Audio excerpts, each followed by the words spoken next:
Allah Subhanahu wa Ta'ala, maka lihat, sholat saja, puasa saja, haji saja itu nggak cukup. Karena lihat misalnya sholat, meskipun sholat itu adalah awwalu ma yuhasabu ala abdi, adalah amalan yang pertama kali dihisab oleh Allah. Kata baginda Nabi, sholat tidak dianggap sholat kalau kemudian sholatnya itu sebagaimana yang Allah sampaikan tidak membawa dampak kepada amal soleh.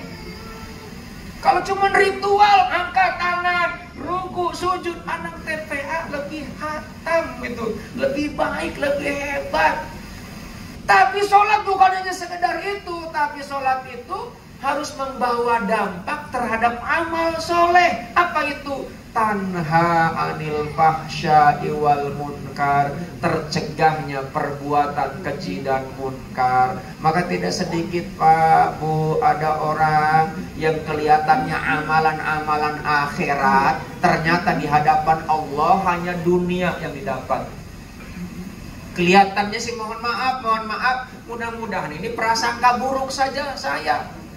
Ada orang Pak, kegiatan hari-harinya ceramah, kegiatan hari-harinya ngajar kita pengajian, tapi yang ada di dalam benak pikirannya fulus.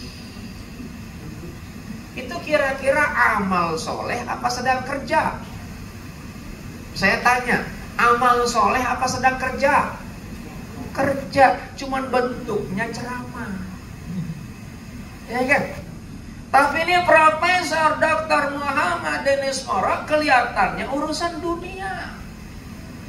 Tapi bagaimana caranya supaya trotoar cakep, jalan lebih manusiawi?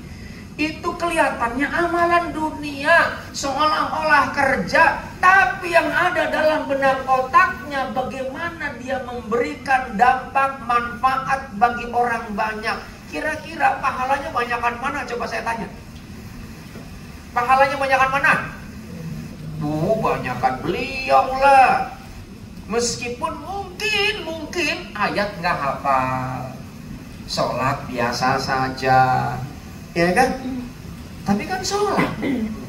Ada orang yang kelihatannya, sholatnya mohon maaf, saya bukan dalam rangka untuk menyudutkan, dah. Tapi ini menjadi sebuah renungan bagi kita. Ada orang yang ngajinya luar biasa, ya kan?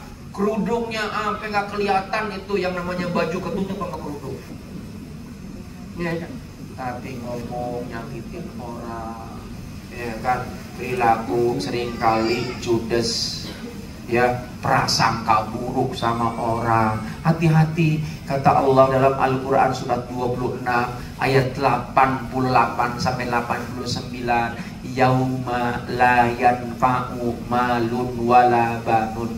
Suatu hari nanti itu yang namanya harta, anak yang dibangga-banggakan itu nggak ada bisa menolong kita, nggak ada manfaatnya, nggak akan mungkin bisa menolong kita. Yang bisa menolong kita apa? Ila man atallah biqalbin salim, kecuali hati yang bersih. Ini sekarang lagi kampanye terakhir Pak, saling jelek-jelekan, saling jatuh-menjatuhkan. Saya bilang apa manfaatnya? Coba, ada manfaatnya nggak? Nggak ada. Kita ini harusnya kalau kita ini menjadi pengikutnya Nabi ini disakitin saja nggak pernah dia balas. Ketika Rasulullah hijrah ke Taif, itu bukan disambut tapi disambit sampai berdarah. Malaikat yang tidak punya marah sampai turun tangan. Masya Allah, coba. Malaikat sampai menawarkan itu fasilitas. Apa fasilitasnya? Ya Muhammad, kami diutus oleh Allah dan saya adalah malaikat penjaga gunung. Kau tinggal angkat tangan sebagai sebuah legalitas. Ketika engkau izinkan, maka gunung yang aku jaga akan aku timpakan kepada orang-orang yang menyakitimu. Apa yang dijawab oleh Nabi? Jangan, hai malaikat, jangan. Kenapa? Karena dia melakukan itu belum kenal siapa saya. Jadi Bapak, Ibu, kalau Bapak pergi suatu tempat, Bapak tidak dihargai, meskipun di sini dihargai, mungkin karena belum kenal. Nggak usah khawatir. Nanti kalau udah kenal juga akrab. Sebagaimana saya karena sudah kenal sama Pak Paujibowo, ya kan Pak Paujibowo kan nggak kenal saya. Tapi begitu kenal, begitu sangat akrabnya. Luar biasa. Tak lagi melihat tentang saya jauh lebih muda, tapi beliau begitu sangat hormat.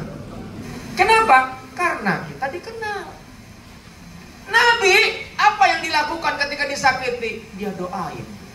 Allahumma hdi qauman dzalimin. Ya Allah, beri petunjuk orang-orang yang menyakiti itu, yang zalim itu.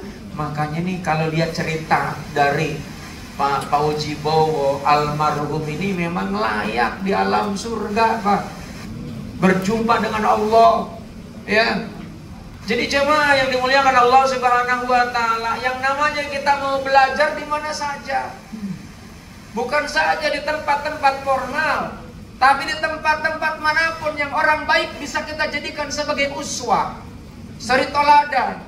Ya kan? Dijadikan sebagai guru, hormat. Sekarang ini sudah langka orang-orang kayak begitu. Yang ketika dia punya ilmu tinggi, merasa tinggi, Pak, sama orang tua tak hormat. Boro-boro cium tangan. Yang merasa dirinya ilmunya jauh lebih tinggi.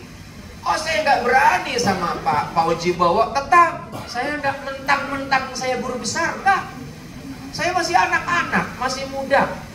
Sebetulnya jemaah yang dimuliakan Allah Subhanahu wa taala, maka nih kalau kita ingin menjadi orang yang bahagia, tiada main, tiada bukan, maka kita harus dekat dengan Allah. Dan supaya kita tetap dekat dengan Allah, caranya kita beramal soleh. Dan supaya amal soleh kita betul-betul dianggap amal soleh, maka satu, kita ikutin apa yang dilakukan oleh Nabi.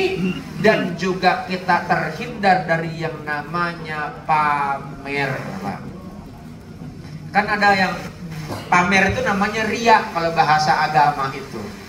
Ya, ada lain selain riya, Pak. Dia bangga terhadap diri, terhadap perbuatan perbaikan. Dia nggak dipamerkan.